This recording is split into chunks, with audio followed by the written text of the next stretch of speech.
membantu pengembangan channel ini, jangan lupa like, subscribe, dan share.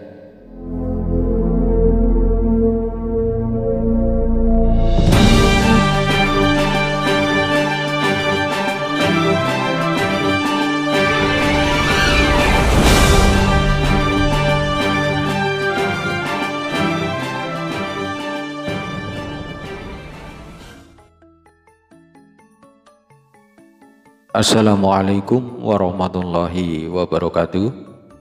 Sahabat sekalian yang dimuliakan Allah, kali ini kita sudah memasuki episode ke-30 dari Tafsir Suluk Linglung.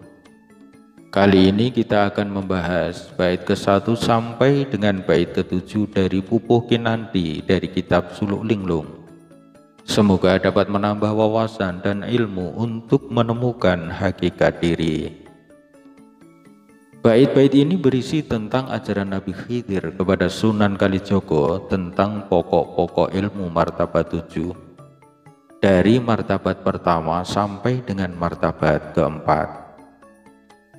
Konten dalam video ini adalah penafsiran dari kitab Suluk Linglung yang diambil dari berbagai sumber referensi dan tidak menutup kemungkinan ada perbedaan penafsiran dan pendapat dari para pemirsa sekalian. Oleh karena itu, silahkan sampaikan pendapat sahabat sekalian dalam kolom komentar yang tersedia di bagian bawah video ini. Namun sebelum kita lanjutkan, jangan lupa untuk like, subscribe, dan share untuk membantu pengembangan channel ini.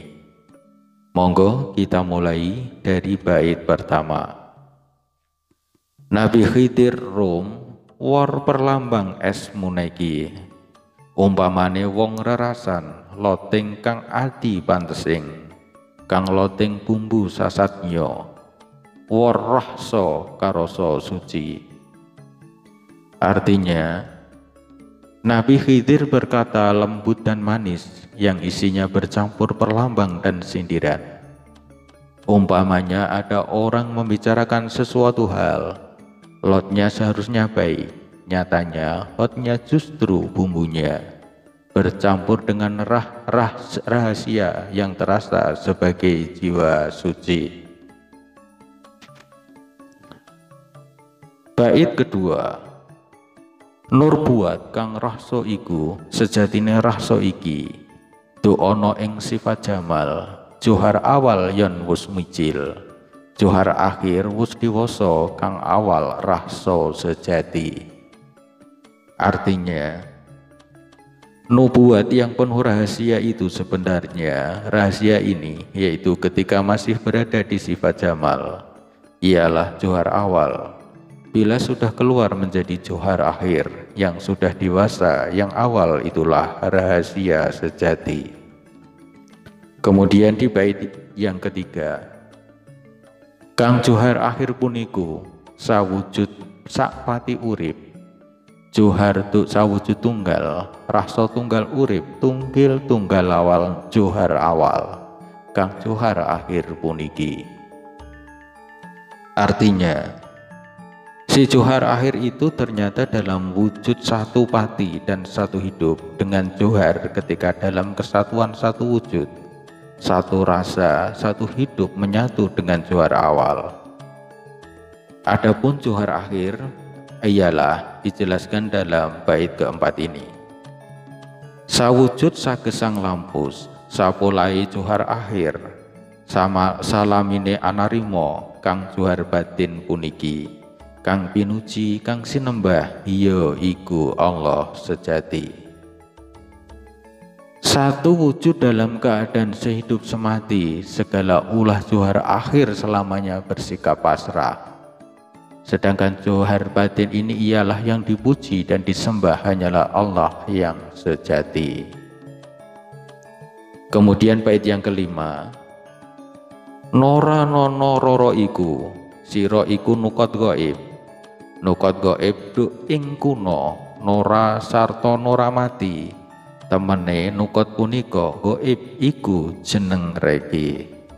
Artinya, tidak ada sama sekali rasa sakit, karena sebenarnya kamu ini nukot goib, Ialah nukot gaib ketika di masa awal.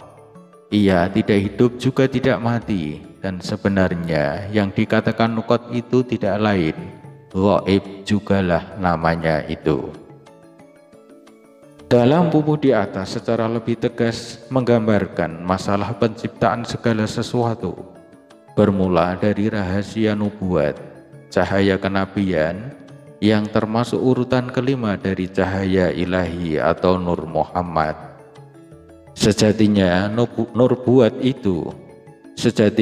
nubuat itu menjadi rahasia ketika masih berada di jauhar awal atau jauhar awal. Semuanya bermula dari satu kesatuan dalam hidup dan mati, dan bersikap pasrah terhadap ketentuan Allah yang mengadakan manusia. Dialah yang disebut sebagai Johar Batin yang patut disembah dan dipuji. Tidak ada sama sekali rasa sakit, karena sebenarnya manusia saat itu baru berada dalam alam wahdah atau pada tingkat penampakan awal atau ta'ayun awal. Di dalam wahdah ini Allah mulai mentajalikan dirinya dalam bentuk nuktah mutlak, atau dalam suluk ini disebut sebagai nukot gaib, belum nyata dalam alam realitas, sehingga dikatakan tidak hidup dan tidak pula mati.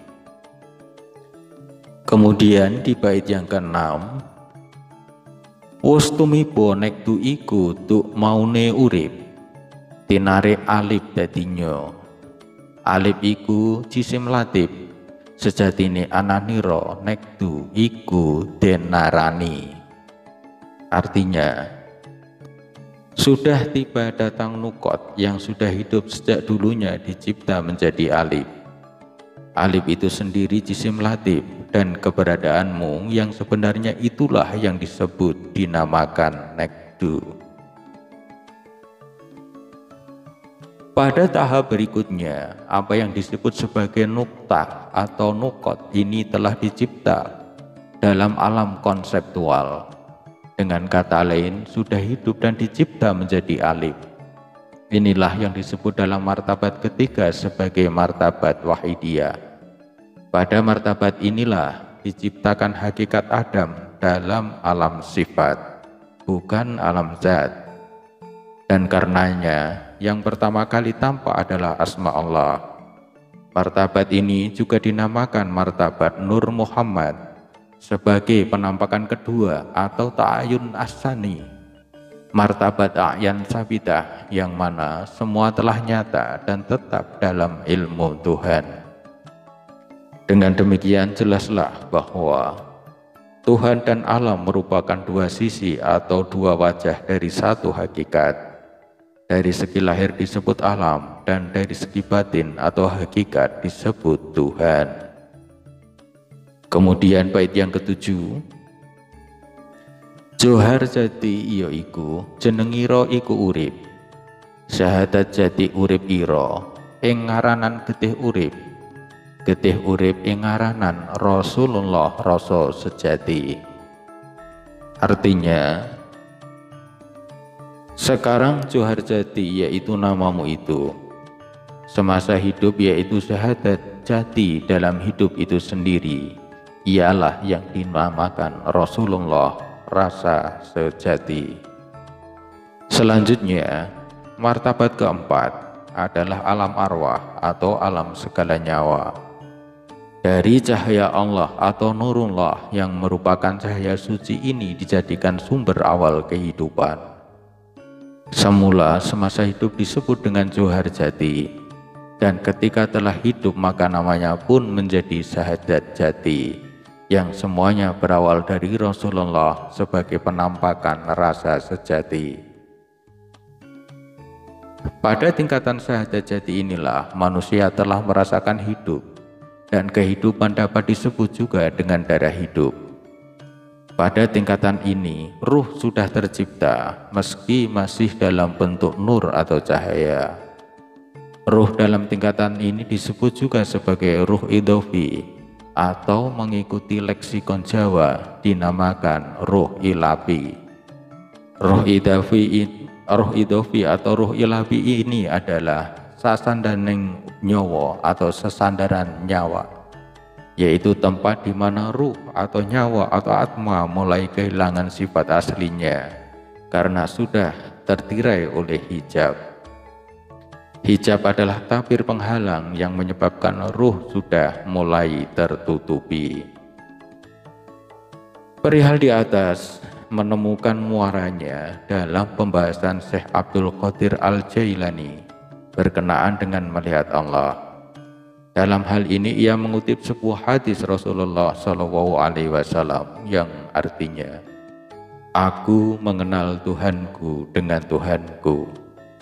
Artinya beliau mengenal Allah dengan cahaya Allah sendiri. Dan demikian pula hakikat manusia mendatangi cahaya itu seperti difirmankan Allah Subhanahu wa taala dalam sebuah hadis qudsi yang artinya, manusia adalah rahasiaku dan aku adalah rahasianya. Juga sabda Rasulullah SAW, aku dari Allah dan kaum mukmin dariku. Atau yang lebih tegas lagi adalah sabda Nabi SAW yang mengatakan, aku Allah menciptakan Muhammad pertama kali dari cahaya wajahku. Sahabat sekalian yang dimuliakan Allah, untuk sementara ini pembahasan bait ke-1 sampai dengan bait ke-7 dari Pupuh Kinanti kita cukupkan sekian, dan untuk pembahasan lengkapnya insya Allah akan kita bahas pada episode setelah ini. Terima kasih sudah menyaksikan video ini, semoga bermanfaat untuk menemukan hakikat diri. Kita akhiri, wassalamualaikum warahmatullahi wabarakatuh.